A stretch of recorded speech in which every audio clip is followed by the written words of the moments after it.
Continuation from part 1. In the first part of this story, I talked about my very first international trip, my first time flying, my overnight layover in Malaysia, and the woman I met at the hotel who offered me what sounded like a business opportunity in the United States. She told me the paintings were in her room. The moment she said that, something inside me hesitated. I didn't know why.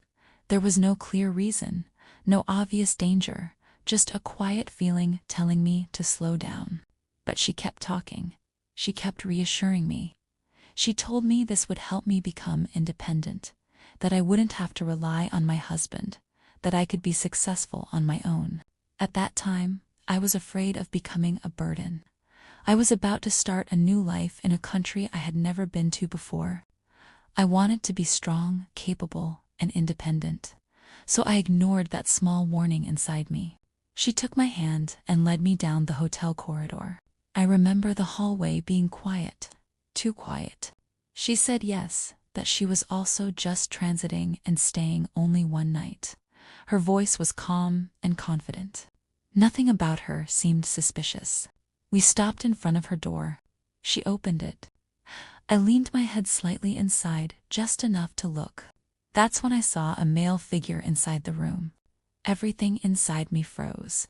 Before I could fully react, she grabbed my hand and tried to pull me inside. It wasn't gentle. It wasn't casual. It was sudden and forceful enough for me to understand, in that instant, that something was very wrong. Fear hit me all at once. I pulled my hand away and ran. I didn't scream. I didn't call for help. I didn't even look back. I ran down the hallway and back to my room as fast as I could, locked the door, and sat there shaking. That night, I couldn't sleep. I kept replaying everything in my head. I thought about how naive I had been. I thought about how vulnerable I really was. I had never traveled internationally before. I didn't even know how to properly use a hotel keycard when I arrived. Everything about that journey was new to me. I was alone in a country I had never been to before, staying only one night before continuing my trip. If I had walked into that room, no one would have known where I went. My husband would have been waiting for me in the United States, wondering why I never arrived. Maybe he would have thought I changed my mind. Maybe he would have thought I ran away. No one would have known the truth.